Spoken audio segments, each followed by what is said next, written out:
Hi there, everyone. This is Leah from the Race Center and Eric from the Rec Department. And today we are talking about just how trees survive the cold weather. So obviously, we have it pretty easy as humans.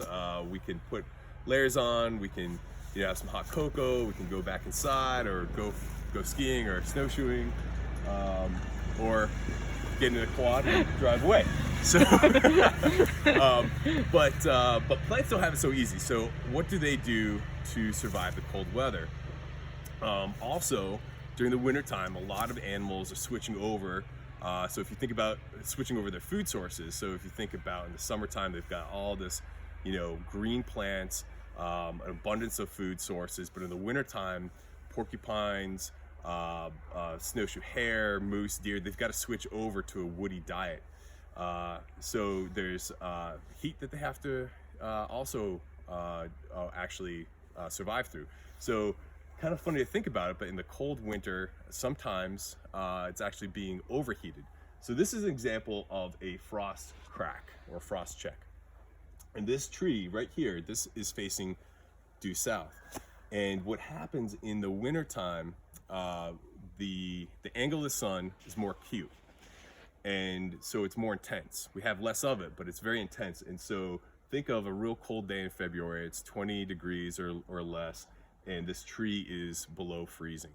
And then the sun comes up and that warm sunlight hits a surface, especially a south facing surface, and that tree can actually rapidly warm up.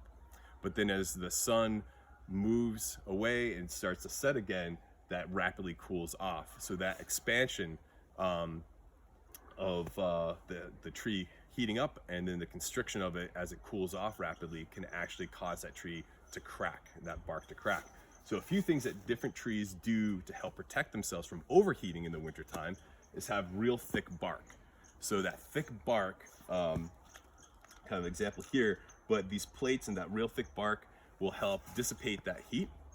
Another thing so on these birches, this is a good example of how the birches and beeches handle it a little bit differently. So the birches have that white, and aspens are another good example of how it reflects that sunlight. So it doesn't heat up as much, it doesn't absorb as much of that heat. Beeches are kind of interesting because they're fairly new on the landscape. They haven't been in New England for all that long. So they are a tropical tree originally, and so they don't have a lot of defenses against frost checking. So you'll see frost checking, those big cracks on it on a south-facing side of the tree, more often than any other trees. And then our conifers have it a little bit easier because they don't drop their needles. So these needles help protect the trunk from overheating. A couple other things that are pretty neat that trees do to survive the cold weather.